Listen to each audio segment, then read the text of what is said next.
हाथों में AK-47 और AK-56 जैसे अत्याधुनिक हथियार, बिना चेहरा छिपाए खुलेआम ग्रुप फोटो को सोशल मीडिया पर अपलोड कर देना हमारी सेना की सबसे बड़ी चुनौती थी।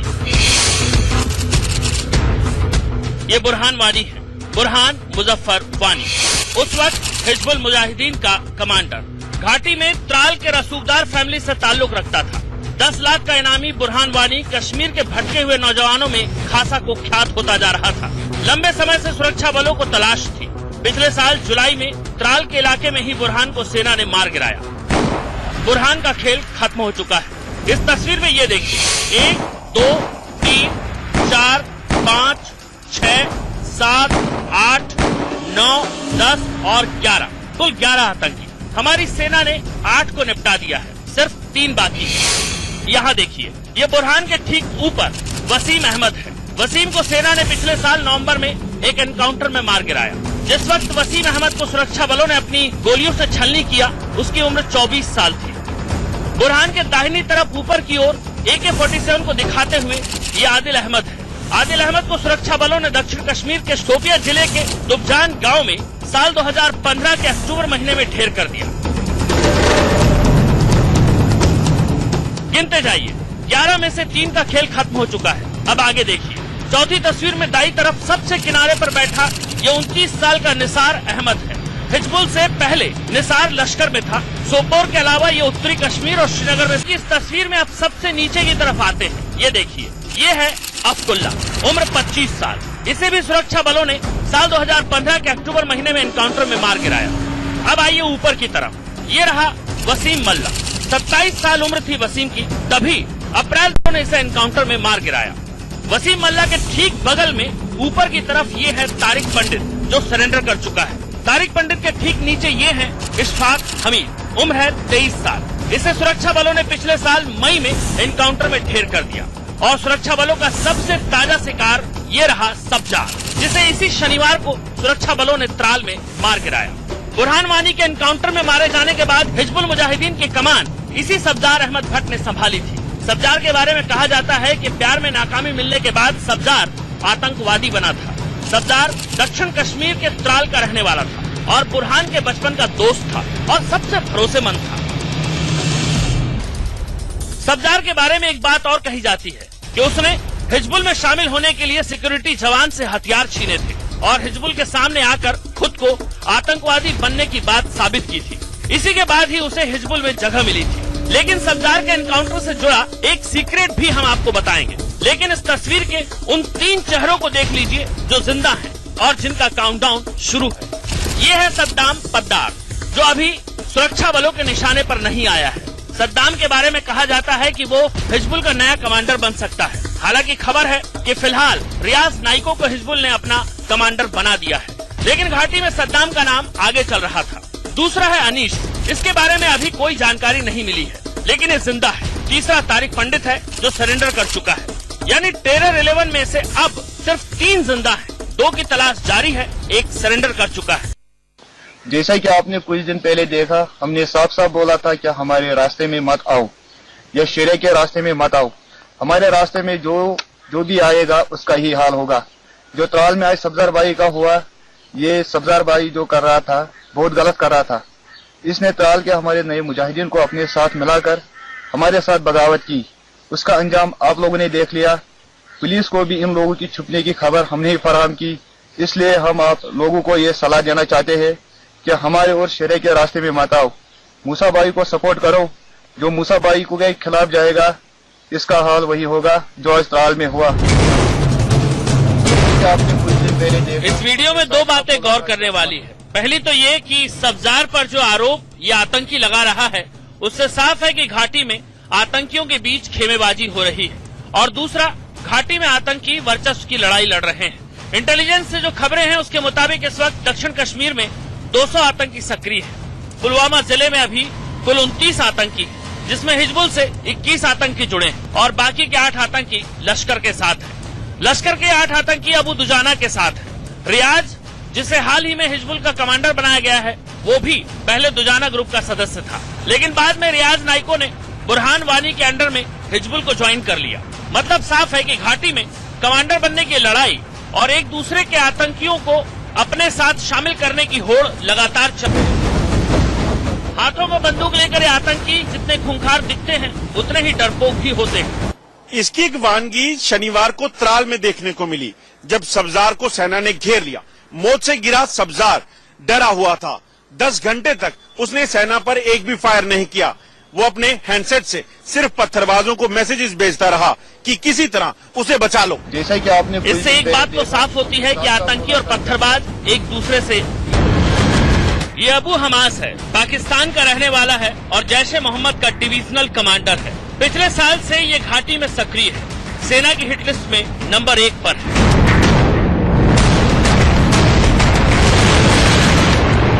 ये तस्वीर अबू दुजाना और हाफिज की है। ये भी पाकिस्तान का रहने वाला है। घाटी में दिसंबर 2014 से सक्रिय है। अबू दुजाना साउथ कश्मीर में लश्कर तैयबा का डिविजनल कमांडर है। जुनैद अहमद मट्टू उर्फ कांदू, ये आतंकी कुलगाम के खुदवानी का रहने वाला है। लश्कर तैयबा का डिस्ट्रिक्ट कमांडर, ये आतंकी 3 जून 2015 से दहशतगर्दी की दुनिया में। इस आतंकी का नाम शौकत अहमद टाक है, जो लश्कर तैयबा के डिस्ट्रिक्ट कमांडर के तौर पर पुलवामा जिले में सक्रिय है। अवंतीपोर के पंजगाम का रहने वाला शौकत 17 अक्टूबर 2011 से आतंक की दुनिया में है। बशीर अहमद वानी उर्फ लश्कर, ये आतंकी अनंतनाग में लश्कर तैयबा का डिस्ट्रिक्ट कमांडर है। कोकेरनाग इलाके का रहने वाला ये आतंकी 2 अक्टूबर 2015 से आतंकी वारदातों को अंजाम दे रहा है। जीनतुल इस्लाम उर्फ अलकामा, लश्कर तैयबा का यह आतंकी शोपिया का रहने वाला है। यह आतंकी 17 नवंबर 2015। ये तस्वीर वसीम अहमद उर्फ ओसामा की है। शोपिया का स्थानीय निवासी ये आतंकी शोपिया में ही लश्कर तैयबा का कमांडर है। 28 मार्च 2014 को लश्कर में शामिल आतंकी बुरहान वानी का करीबी रह चुका है। जाकिर रशीद भट्ट उर्फ मूसा, ये आतंकी साउथ कश्मीर में हिजबुल मुजाहिदीन का डिविजनल कमांडर है। अवंतीपोर का रहने वाला मूसा जुलाई 2013 से सक्रिय आतंकवादी है। सद्दाम पद्दार उर्फ जायर, यह आतंकी सोपिया में हिजबुल मुजाहिदीन का डिस्ट्रिक्ट कमांडर है। सोपिया का स्थानीय निवासी सद्दाम 25 सितंबर 2015 को आतंकी संगठन में शामिल हुआ था। सेना की हिटलिस्ट में शामिल यह आतंकी रियाज अहमद नाइकू उर्फ जुबैर की तस्वीर है, जो पुलवामा में हिजबुल मुजाहिदीन का डिस्ट्रिक्ट कमांडर है। अवंतीपोर का रहने वाला रियाज दिसंबर 2012 से दहशतगर्दी की दुनिया में है। मोहम्मद यासीन उर्फ मंसूर, यह आतंकी बड़गाम में हिजबुल मुजाहिदीन का डिस्ट्रिक्ट कमांडर है। बड़गाम का स्थानीय निवासी यासीन 6 दिसंबर 2015 से हिजबुल में सक्रिय है। इस आतंकी की तस्वीर को देखिए। ये अल्ताफ अहमद डार उर्फ काचरू है, जो कुलगाम का बाशिंदा है। यह आतंकी कुलगाम में ही हिजबुल मुजाहिदीन का डिस्ट्रिक्ट कमांडर है। अल्ताफ 2006 से आतंकी वारदातों को अंजाम दे रहा है।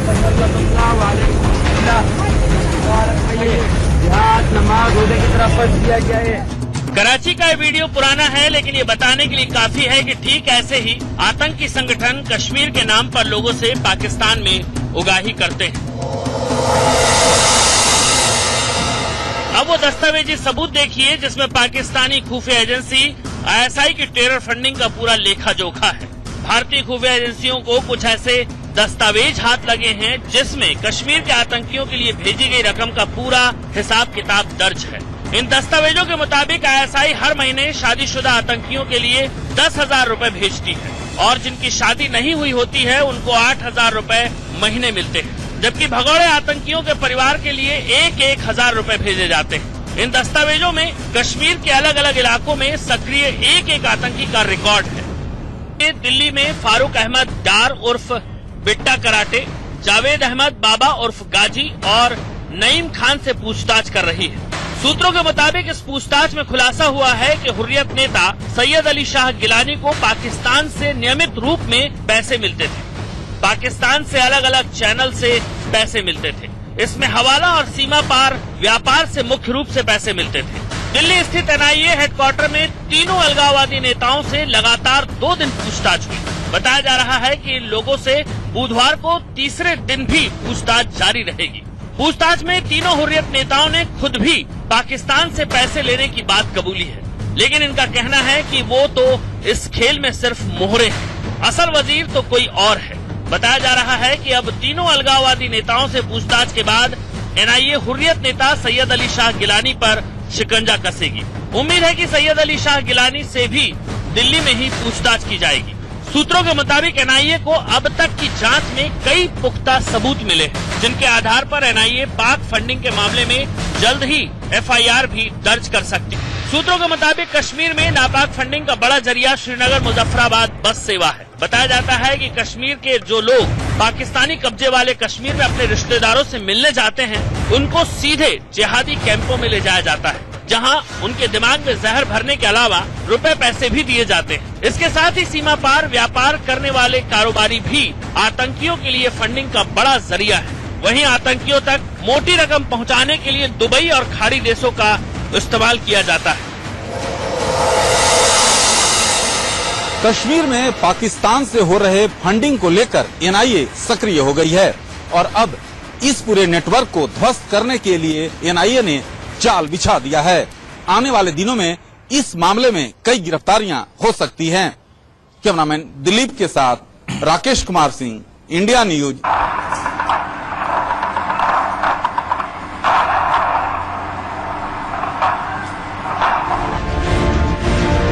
सीमा पर पाकिस्तान के मंसूबों को जब हिंदुस्तान की सेना ने मुंहतोड़ जवाब दिया और घुसपैठ की उनकी कोशिशों को लगातार नाकाम किया, तो पाकिस्तान कश्मीर में साइबर अटैक के जरिए अपने मंसूबों को परवान चढ़ाने की कोशिश में लगा हुआ है। पाकिस्तान ने कश्मीर में आतंकवाद को फिर से बढ़ावा देने के लिए सोशल मीडिया का सहारा लिया और इसी सोशल मीडिया के सहारे कश्मीर में उत्पाद पैदा करने के लिए वहां से इस तरह का कंटेंट भेजा गया, जिससे कश्मीरी युवाओं और देश भर में बसने वाले मुस्लिमों को ये बताया जा सके कि कश्मीर में कैसे अत्याचार हो रहा है। ये देखिए, सोशल मीडिया पर पाकिस्तान ने किस तरह से ग्रुप बना रखे हैं।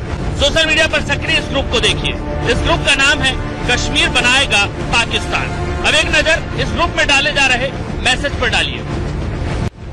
यहाँ इलेक्शन को बाइकआउट करने के लिए मैसेज किया गया है। आगे देखिए, यहाँ सर्च ऑपरेशन के जारी होने की जानकारी शेयर की जा रही है। अब यहाँ इलेक्शन को बाइकआउट करने के लिए मैसेज किया गया है। आगे देखिए, यहाँ सर्च ऑपरेशन के जारी होने की जानकारी शेयर की जा रही है। अब यहाँ पत्थरबाजों को मैसेज के जरिए इकट्ठा होने का आदेश दिया जा रहा है। पाकिस्तान में बैठे आतंकी आकाओं ने एलओसी के दूसरी तरफ खासतौर पे आईटी सेल बनाए, जिनका काम व्हाट्सएप, फेसबुक और अन्य सोशल नेटवर्किंग साइट के जरिए कश्मीर में होने वाले हर उस इंसिडेंट को देश भर में पहुंचाना था। आपको बता दूं, इन व्हाट्सएप ग्रुप में ज्यादातर पाकिस्तान के एडमिन हैं, जो कश्मीर में होने वाले किसी भी वायलेंस के वीडियोस, फोटोग्राफ जो है हर जगह स्प्रेड करते हैं। इन व्हाट्सएप ग्रुप के जरिए ही पत्थरबाजों को भी अपने एनकाउंटर की जगह बुलाया जाता है। न सिर्फ व्हाट्सएप बल्कि यूट्यूब और फेसबुक पर भी जबरदस्त तरीके से जहर भरा जा रहा है। आपको बता दें कि अपने एजेंडे को फैलाने के लिए पाकिस्तान में बैन 64 आतंकी संगठनों में से 41 फेसबुक पर खुलकर एक्टिव हैं। इन संगठनों में पाकिस्तान, तालिबान और सांप्रदायिक समूह लश्कर-ए-झांगवी भी शामिल है। पाकिस्तान की साइबर साजिश का पता चलते ही सुरक्षा एजेंसियों ने भी इन सोशल मीडिया ग्रुप्स पे नकेल कसना शुरू कर दी और सैकड़ों व्हाट्सएप ग्रुप बंद कर दिए और लगातार अब इन ऐसे ग्रुपों पर नजर रखी जा रही है जो देश के खिलाफ प्रोपेगेंडा कर रहे हैं और कश्मीर में वायलेंस को सपोर्ट कर रहे हैं। नीरज कुमार के साथ अजय जंडिया, इंडिया न्यूज। इस बार मानसून समय से 2 दिन पहले ही आ गया है। मौसम विभाग के मुताबिक इस बार मानसून ने केरल के अलावा उत्तर पूर्व में भी समय से पहले दस्तक दी है। समय पर मानसून आने के चलते किसान काफी खुश हैं। इससे पहले सोमवार को मौसम विभाग ने बयान जारी कर कहा था कि दक्षिण पश्चिम मानसून मंगलवार को केरल में दस्तक दे सकता है। मौसम विभाग की यह भविष्यवाणी बिल्कुल सही साबित हुई। इसके अलावा लक्षद्वीप, तटीय कर्नाटक, तमिलनाडु के कुछ हिस्सों और पूर्वोत्तर राज्यों के ज्यादातर हिस्सों में भी मानसून पहुंच गया है। आमतौर पर जून के पहले हफ्ते में केरल में मानसून दस्तक देता है, लेकिन इस बार मानसून ने उससे पहले ही दस्तक दे दी है, जो किसानों के लिए बेहद फायदेमंद साबित हो सकती है।